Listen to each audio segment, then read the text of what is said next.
Good afternoon to all of us, classmates and sir.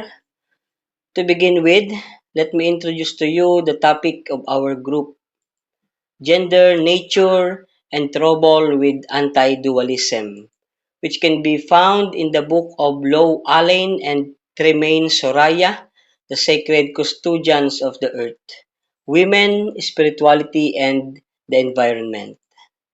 In this chapter, we will see how the non-Western religious tradition are seen in Western environmental discourses as free of the nature-culture dualism, which is believed to underpin the oppression of both women and nature in Western history and thought, and the absence of which is thought to engender positive and sustainable relations between people and their environments in many non-Western societies.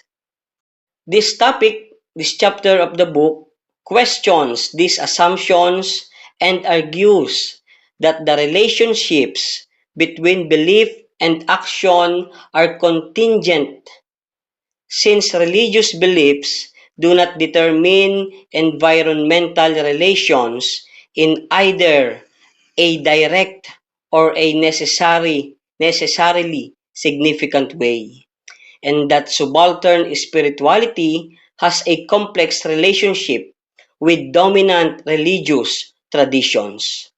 Tropes of nature may be implicated in both the subordination and the resistances of women.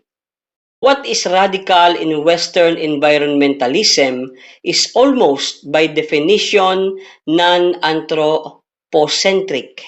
In other words, non-human centered or bioethical.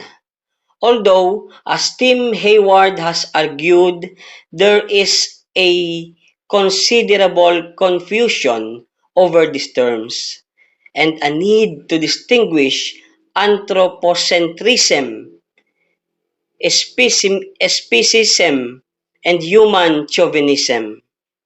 Green theorists, who differ in many other ways, see anthropocentrism as symptomatic of dualistic thought, which divides nature from human culture and devalues the former, and many environmentalists share a concern to overcome this hierarchical dualism and to envisage the practice non-exploitative relations with nature.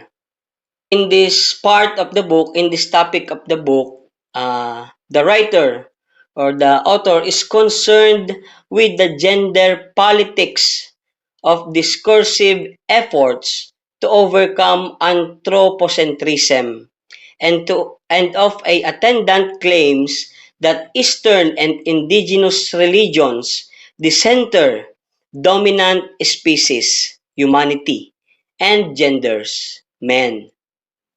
The writer did this first through a critical consideration of two possible approaches to dissolving the dualistic split between nature and culture, naturalizing humanity on the one hand and humanizing nature on the other. Next is the writer inquire into what reverence for nature means in a specific culture context and how it connects to environmental action, before concluding that a sacralized nature cannot be equated with modern environmental sensibilities, and that religious beliefs do not simply determine environmental actions but are both discursive resources and constraints in the social and political relations of environmental change. To continue, let's hear from the other members of the group. Okay, classmate and sir, I am John Antonio. And topic is about, our first topic is about anti-dualism. Green social and political theories have criticized the Western humanist heritage, which seeks a unified view of humanity as a part of nature. Deep ecology emphasizes a merger of humanity with nature. Ecofeminism suggests an ethic of care, and both oppose the setting apart of humanity from the rest of nature. Western humanism is said to be built upon a systematic devaluation of the non-human world that follows from its emphasis on what's special about humans and on interhuman relation. The human world attracted attention only in far as its instrumental value valuable to a human actors, whether as a materials resource or some other means to human self-realization. By contrast, deep ecology sees their philosophical principle of biocentrism as opposed to anthropocentrism, realized in Eastern religious tradition and by primarily indigenous people in non-Western setting who taught their material and spiritual practices subordinates themselves to the integrity of biotic universe they inhabit. Feminist opposition to dualism also emphasized what Plumwood sees as the systematic connection of dominance and subordination in concept of nature, culture, female-male, reproduction, matter, and reason. The anti-dualism in ecofeminism has strengthened recently. For example, at the fourth UN Conference on Women in Beijing in 1995, Vandana Shiva called for a democracy among species. Radical environmentalists from a range of standpoints have remarkable consistent views on the character of non-Western religion and their generally higher green credential. Since the influential paper of Lynn White identified Christianity as an important foundation of the destructive and exploitative relationship with the nature in the West, and notwithstanding dissenting voices such as Murray Bookchin and Janet B. Hale, environmentalists have generally idealized non-Western religion in terms of the absence of nature-culture dualism. Otherwise distinct stand of environmentalism agree that the dualistic split between culture and nature is an important foundation for the destructive relation of human to nature.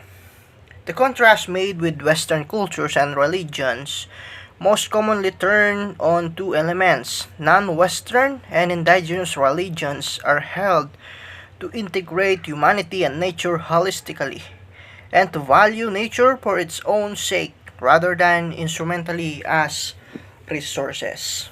The anti-dualist position seems to be questionable. However, on a number of accounts, the polarized concept of nature, culture, and female held to be much more coherent and consistent in Western history and thought that injustified. The gender correlates of nature, culture, opposition are vastly more complex than anti-dualism theorists suggest. An identification of monolithic power with dominant term of dualistic pairs erases agency resistance, the dependence of powerful on the weak, and offers no conceptualization of social and historical change in structures of thought and their meanings.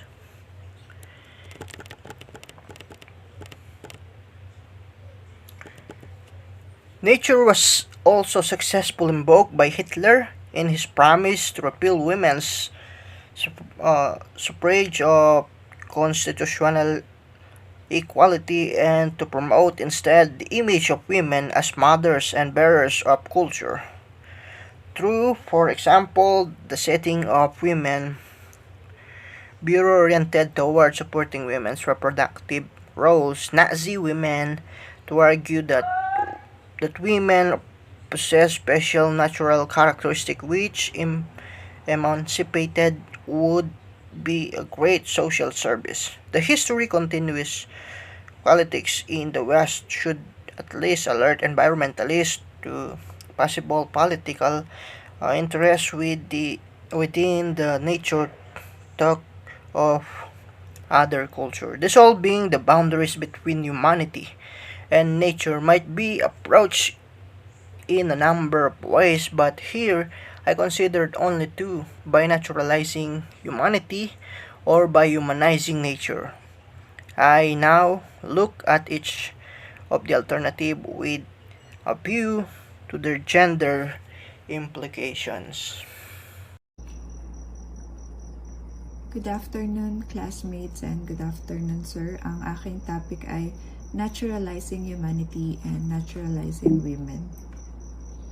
So first, it is an emphasis on humans as animals with natural needs, a species identity and a species way of life, and of social differentiation between species, potentially shifts the focus away from issues of social justice within the species. Furthermore, the project of naturalizing humanity takes place within a history in which women's bodies and animal natures have been used to legitimize repressive ideologies.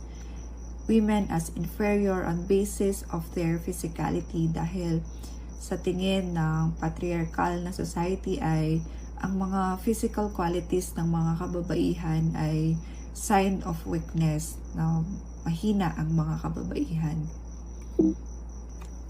Ito ang guidebook to Nirvana, isang Buddhist na pananaw. Infatuation, aversion, fear, disgust, and various kinds of deceit are ineradicable from the minds of women. And for women, therefore, there is no nirvana. In the womb between the breast, in their navel and loins, a subtle emanation of life is continuously taking place. How can they be fit for self-control? Pinaniniwalaan kasi na wala daw self-control ang mga babae. At so, wala silang nirvana or perfect happiness dahil sa taglay na disgust, fear, at infatuation ng mga babae. Ito ang kanilang pinaniniwalaan. So, ang paniniwalang ito, women's lack of control and of morality, ay nagresulta ng pag-exclude ng mga kababaihan, hindi lang sa society, hindi lang sa community, maging sa mga religion like sa Islam, Islamic exclusion, at hindi pag-ordain ng mga babae sa mga Catholic na simbahan. At ito rin ay, ang mga paniniwalang ito ay nagresulta at patuloy na nagreresulta ng political risk for gender justice, at ang mga universal accounts of female human nature are certainly problematic dahil nga nabubuhay tayo sa patriarchal na mundo at maraming mga accounts ang mga nagsasabing ang mga babae, ang pagiging feminine ay mahina. So, nagiging problematic ito. Another from Buddhist culture, the Theravada Buddhism of Sri Lanka and Thailand shows how the exclusion of women from Sangha of monks on the basis of concepts of dangerous female sexuality entails their exclusion from attainment of sacred power. So sa mga accounts, sa mga ready or accounts na meron tayo ngayon, it has to be asked how the texts and practices of such religions can possibly be formulated as either ecological or non-patriarchal. So, ang pagpupush para sa naturalizing humanity and naturalizing women ay not only for religious traditions but also for radical green thinking. Buti na lang na merong mga male deep ecologists asserted adherents of ecofeminism ensure the ecofeminists certainly that the masculine mode of consciousness is one of intellect reason. Pero sinasabi din nila na the feminine mode is analogy, intuition, feelings, and emotions, na sinasabi nila na hindi lang puro weakness ang meron ng feminine mode, kundi meron ding strength, like analogy, intuition, feelings, and emotions. Ecofeminist from Vandana Shiva to Hilkap Aitila. It speaks of women's natures and women's attitudes in deeply essentializing voices of women's culture as a source of philosophical guidelines for sustainable development. It also links women's nature to their bodies. The menstrual cycle follows the stages of moon, di ba?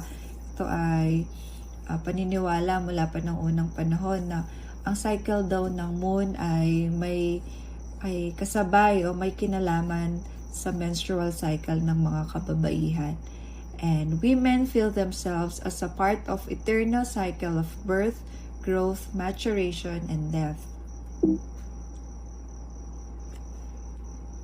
Good afternoon. We now go to another alternative means of challenging dualism, which is the humanization of nature. Cecil specifies this as the dissolution of nature-culture distinction through the complete absorption of nature into cultural. Humanization or to humanize is defined in the Merriam-Webster dictionary to represent something as human or to attribute human qualities to something. In this context, it is to attribute human qualities to nature. But there are objections from environmentalists. It condones the extension of human qualities onto nature since it suggests a kinship of humanity with nature, and also to object to anthropomorphism as implying anthropocentrism. Ted Benton, a British sociologist, regards Marx's view of the conflict between humans and nature being overcome through the complete absorption of nature, practically and cognitively into human society, or the humanization of nature, such that no separation from nature is perceived as a quite fantastic species narcissism. Marx viewed the human as a natural being. To this, Benton asks, if we can only be at home in the world, be properly, humanly connected with the world, only on the basis of a thoroughgoing transformation of it in line with our intentions, then what space is left for a valuing of nature in virtue of its intrinsic qualities? The intrinsic valuation of nature will be discussed in the next report. Cecil Jackson responds to these objections in two ways. One, to discuss alternative interpretations of anthropomorphism, and two, examine how gender relations are projected onto nature and whether anthropomorphism indicates a non-instrumental relations with nature. To understand an interpretation of anthropomorphism, let us look at a quote from Chief Smohala, a Wanapun prophet, preacher, and teacher. You ask me to plow the ground. Shall I take a knife and tear my mother's womb? The anthropomorphizing of nature by projecting human qualities onto non-human life is the source of much of the confidence that religions such as those of Native Americans are ecological, since they suggest a non-instrumental caring, an inclusion of nature in humanity, an extension of human rights to other animals and life. Meaning, the caring of nature does not only depend on its usefulness to deaf people, but also because it is a part of their humanity. Environmentalists can see cultures that regard nature as having intentionality, as ones which thereby dissolve the boundaries between humans and nature, and also implicitly confer rights and respect on non-human nature. This means that there is no distinction between human and nature, because the human and nature are absorbed into one life system. On the issue of anthropomorphism being intuitive and non-intuitive, there are two concepts. Dickens states, to see nature in this way is constructed as a feature of human nature, and indeed anthropomorphism has generally been seen as intuitive because it is so widespread. Pascal Boyer states that anthropomorphism is indeed natural and widespread, but mainly because it is counterintuitive. It does not derive from human nature, nor can it be taken simplistically to speak of non-instrumentalism in human-nature relationship. Setting aside the question of why humans anthropomorphize nature, is it the case that anthropomorphism indicates non-dualist and non-instrumentalist approach to nature? From an anthropological perspective, work such as that of Bird David on the different ways in which hunter-gatherers metaphorize human-nature relatedness, example, either of adult-child relations or procreational relatedness or sexual relatedness, suggests that these derive from projections of human social relation experience. For the Cree, hunting is metaphorized as a sexual intercourse between hunter and prey, and the actions associated with this sometimes interpreted as conservation ethic. But Bird David suggests a conservationist outcome is unintended. This is an example of a non-instrumental human-nature relations. For the Kung Bushmen of the Kalahari Desert, social organization allows namesake to claim each other's kinship position and resources, and the projection of this onto nature, such that groups of people become paired with namesakes in nature, allows human access to their natural or supernatural namesakes kinship relations and power sources for use in healing. This is an example of an instrumental human-nature relations. This is arguably about strategic alliances, access to resources and self-interest rather than a respect for human nature independent of human interests. The content of anthropomorphism also clearly involves gender projections. For example, among some Western environmentalists, the use of Gaia imagery anthropomorphizes the earth, sex types it as female, and conceives of humanity as a male protector and the earth as passive and female. To this, James Locke reference to the pleasure of an instinctive comparison of smooth, rounded heels with the contours of a woman's breasts in an assumption of a heterosexual male humanity. Anthropomorphic projections of human social organization onto animal life and peopling the world with god and goddesses imposes the human onto nature. And since human social organizations rarely values men and women equally, it is not surprising to find reflections of this in religious representations. Donna Haraway has famously shown the projection of human gender relations onto other primates in Western science, and Mary Douglas and others have demonstrated how the rules and categories which are dominant in social life, in particular rules of marriage, are imprinted upon nature in the cosmologies of the Lele and other peoples. The symbolic significance of various animals can only be understood in relation to Lele gender relations of exogamy and importance of women's reproductive capacities in a context of demographic vulnerability.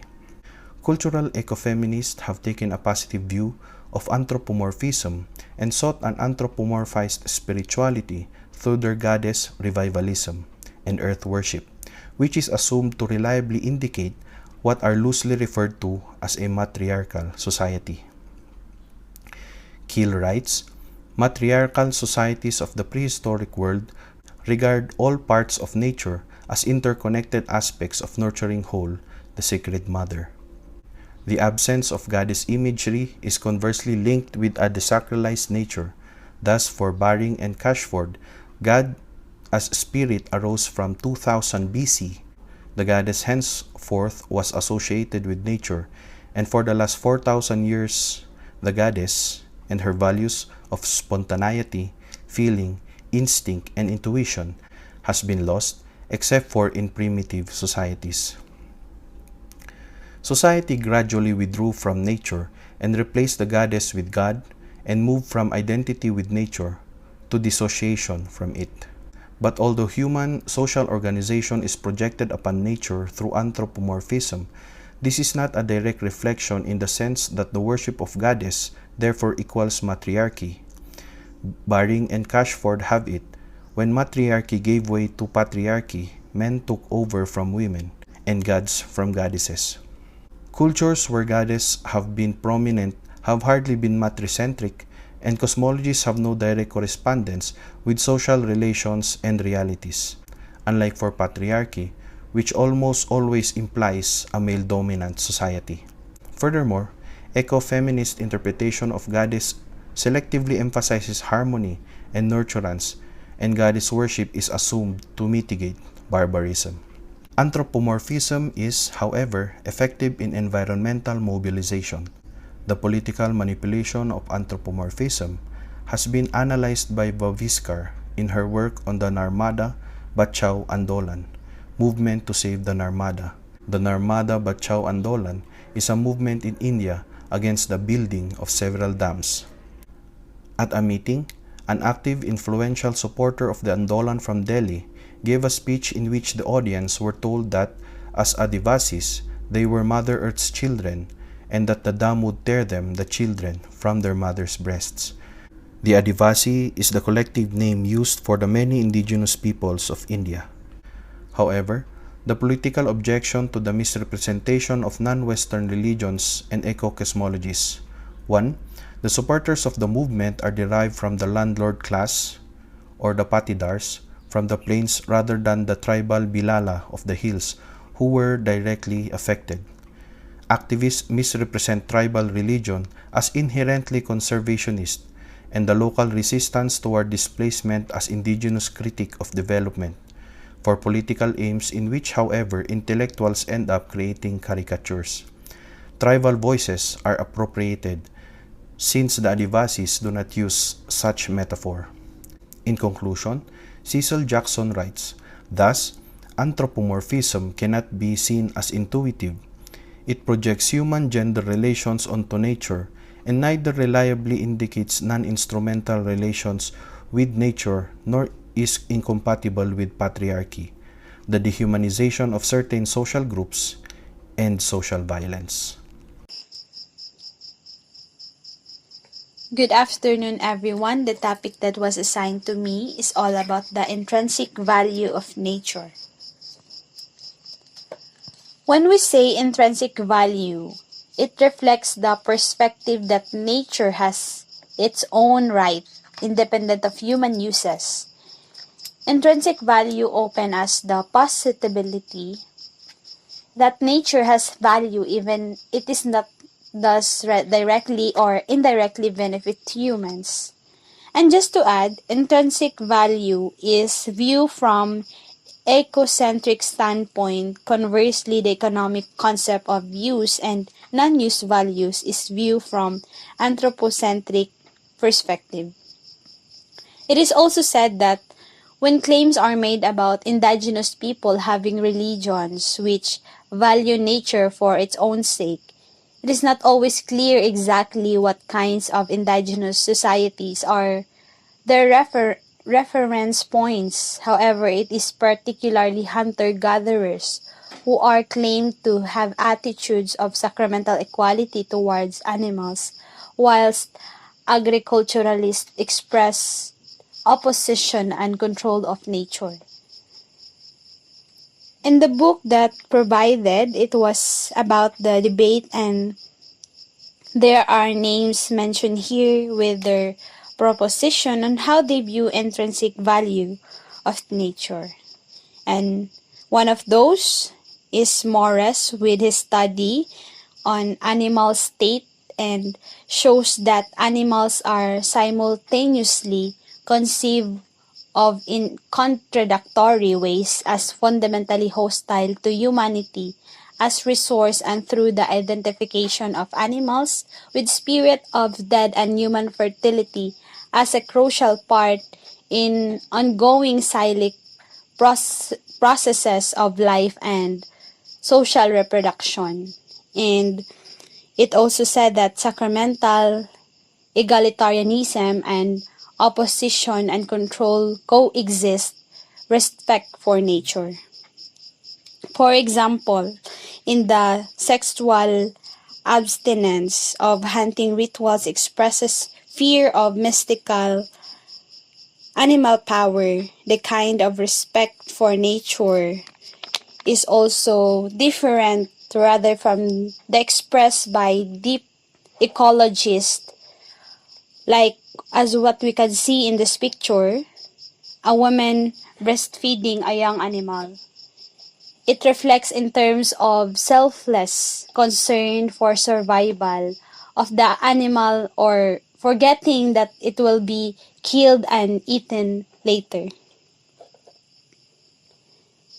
Next is a core assumption that is eco-religions embody ancient ecological wisdom and generate protective and positive environment behaviors, and it is this that next section addresses.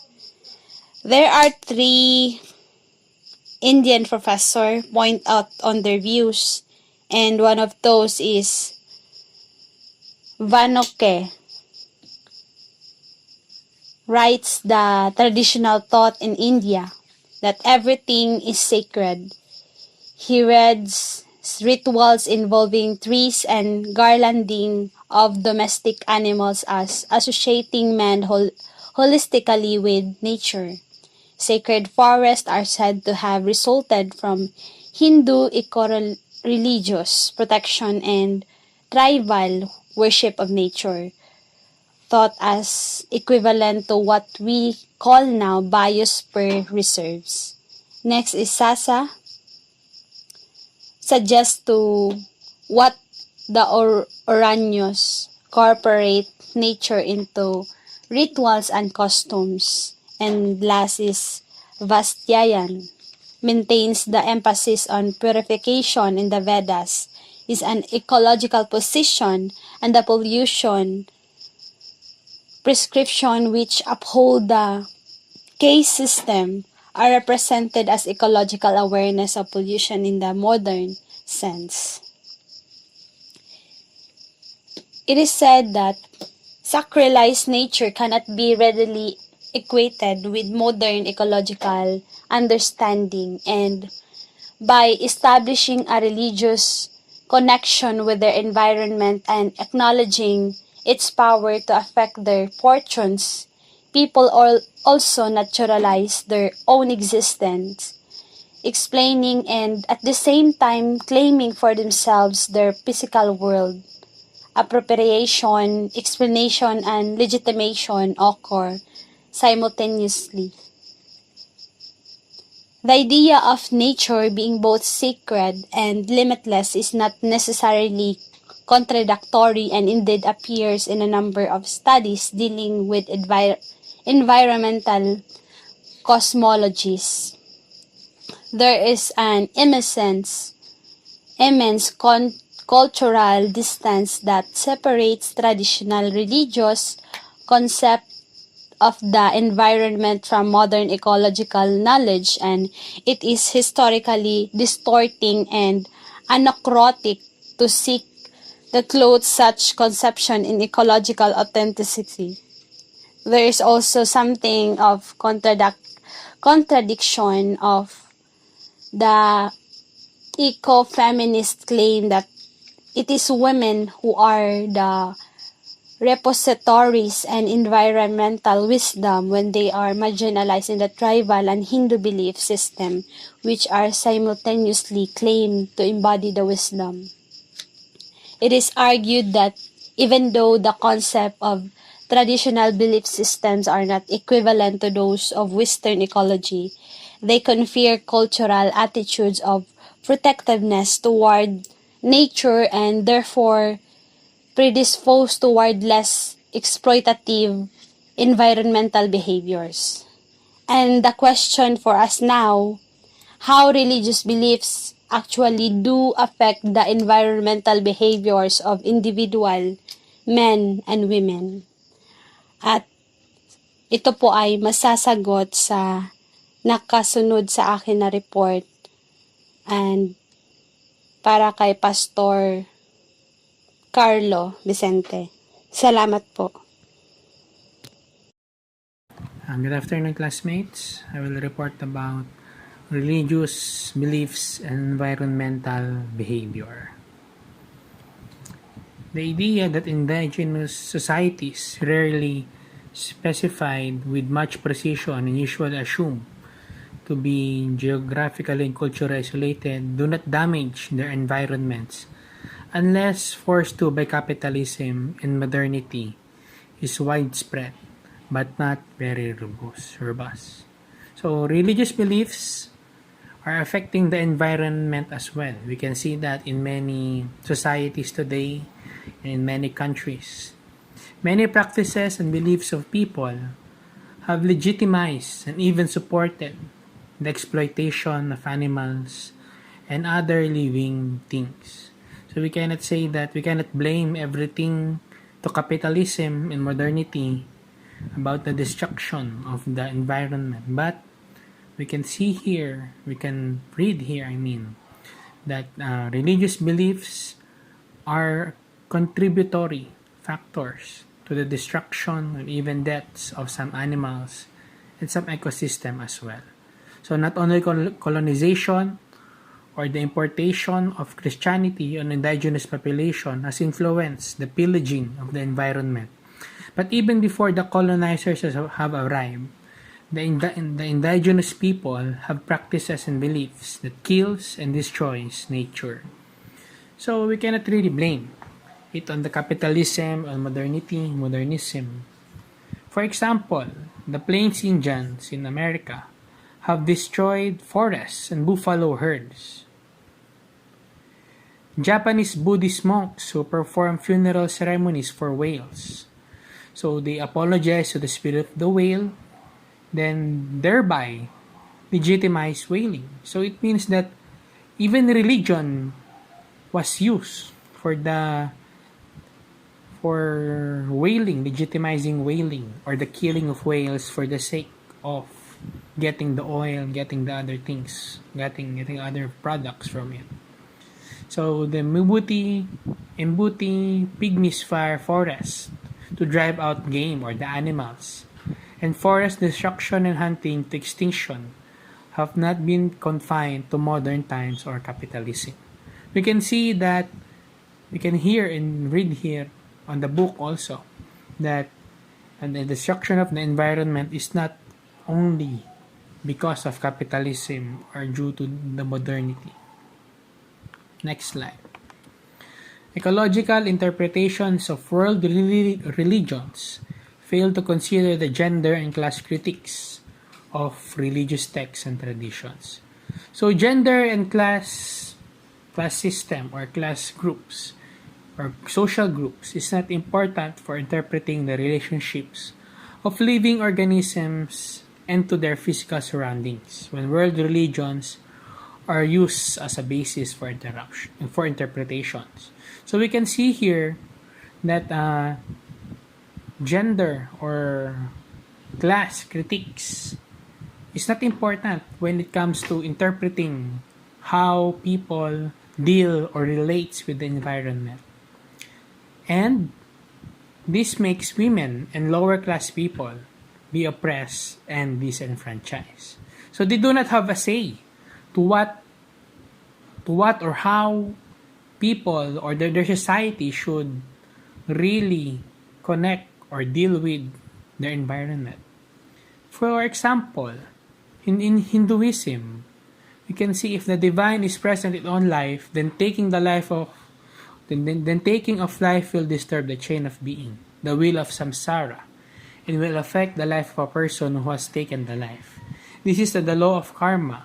Yet these beliefs coexist with female infanticide, the killing of female infants. So Hindu reverence for life has safeguarded neither women's rights nor the environment. So we can see here that women have lesser value when it comes to Hinduism. Next slide. In the light of this one needs to ask the two questions. Firstly, how significant or insignificant are religious beliefs to environmental action? We can see that the religious beliefs of people have really affected how they deal with their environment or the nature itself. And secondly, how are beliefs and actions connected? So we can see that there is a real connection between beliefs and actions of people that they are doing to the environment. The first point to make here is that the management, or this is the next slide, of natural resources predominantly reflects the gendered socio-political relations and history within which religious ideologies are nested, and beliefs do not entail particular norms of environmental management outside of a material and social context. In here, we can see that nature may be sacralized or given with sacredness by people who simultaneously follow unsustainable livelihood practices. Many people treat the environment as sacred and with great importance, but they failed to take care of it. They even destroyed the environment in some cases. Excuse me. The sacralization of nature or the environment has led to the idea in many cultures and traditions that it must not be protected and conserved. So it's dangerous. It is a dangerous idea within a religion to make something sacred. For example, we can see here in the next slide the Ganges River. Similarly, the Ganges is sacred. Yet those who regard it as holy also subject it to extensive pollution. We can see here on the pictures they are performing or they are bathing and one man is really drinking the water from the polluted Ganges River. On the next slide, we can see also here the religious practices on the river. Yet why are they calling it sacred? And at the same time, they are polluting and killing it. It's already a dead river. Naharajan develops the idea of intermittent sacrality as that which can be done as in the column, hosted by women, and then hosted by them. She illustrates the ethnocentrism of radical environmental representations of the embedded ecological ideas of other cultures which cannot serve the purposes to which, this is the next line, they are frequently put. And her work also shows the fruitfulness of an opportunity which examines the disjunctions between beliefs, rituals, and actions. So we can see here that intermittent sacrality is sacrality that expires. Intermittent sacrality occurs when the divine is invited at a specific moment to come and be in a place, a site or substance. And then at a later moment, the divine is asked to leave or is believed to leave that locus. In many rituals, the divine is hosted and hosted by women and men. The divine is invited as a guest and then the divine departs. So this is the problem with some religion in which they treat the part of nature as divine or sacred. And when it departs, it is no longer a divine place, a divine entity, thus making it a place for destruction, a place for exploitation. A gendered political ecology of belief deployed towards understanding the connections and disconnections between belief and environmental behaviors also requires a recognition of the plurality in religious constellations faced by local peoples. So, we can see here that it requires a recognition of the plurality in religious constellations faced by local people. So, plurality is present in every community or in every place, especially when religion is concerned. We can see here that there's a plurality in many places. We can also say it is a gift. So in here we can see that the many people tend to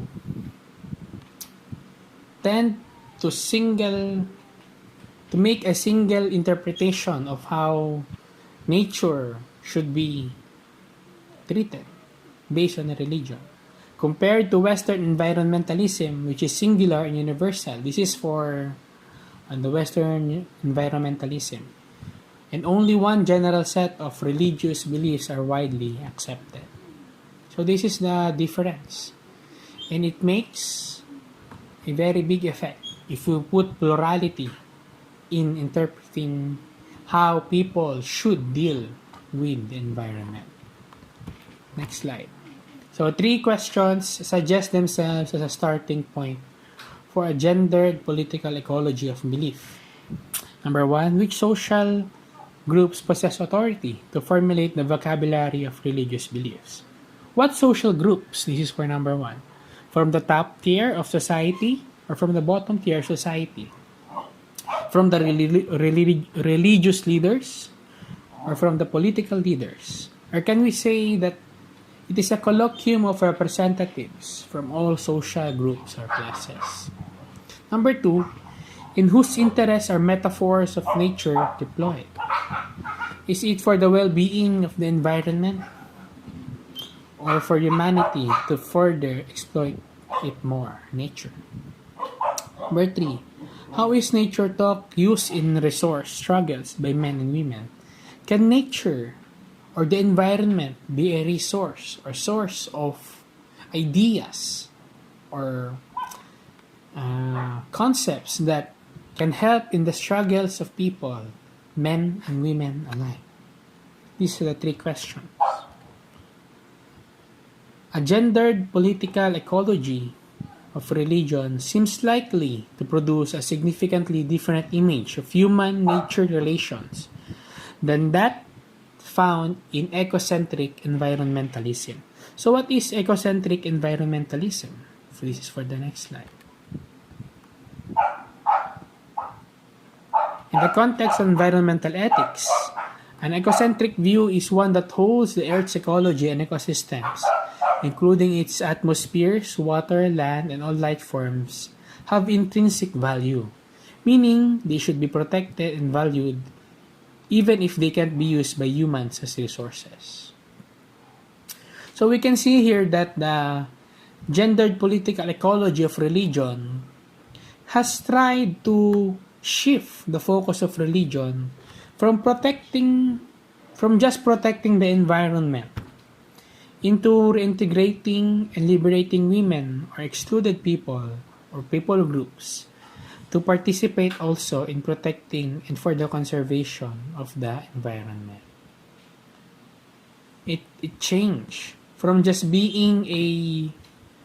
protecting the environment.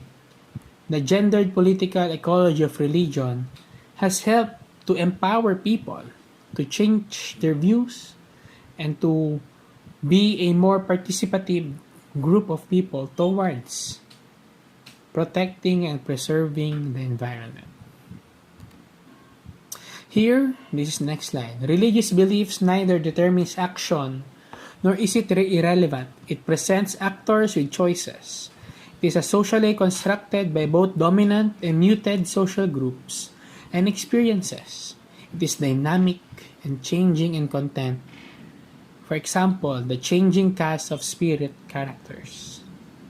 So choices. It is choices to maintain the status quo of how religion should be or it is the choice to move towards a liberating and more participative religious and communal life. So we can say it is also created by both dominant and the muted social groups. Not only the dominant, but also the muted, the people below the margins, the women, the children. It is created by everyone. It is not stationary but dynamic, ever-changing and transformative. We can also say it is contextual in nature. Out of all of this, we can say that women are important in forming religious meanings and resistance to the exclusivity of religion. Important in forming religious meaning and resistance, women. So religious beliefs and environmental behavior are shaped by not by men only, but women also. Not by the higher social groups, but also by the people at the margins, by the people at the bottom of the society. Though it is a hard dream to fulfill, it is now happening in our societies, or even in many religious groups, in many cultures as well. So this is the last slide. Exclusion in religion is now being replaced by inclusion in full participation of all people towards taking care of the ecological relationships of all living things with the environment. From exclusion, it is now being practiced towards inclusion. From being a marginalized a group, or being an outcast, many people are called to full participation towards taking care of the ecological relationships of all living things with the environment. We can see here the change is now happening from being too much focus on the environment instead of focusing on humanity's participation in saving the environment. It is now shifting to a better and more participative humanity towards the protection and conservation of the environment. That's all for my report, sir, and this is all about religious beliefs and environmental behavior. Thank you for listening.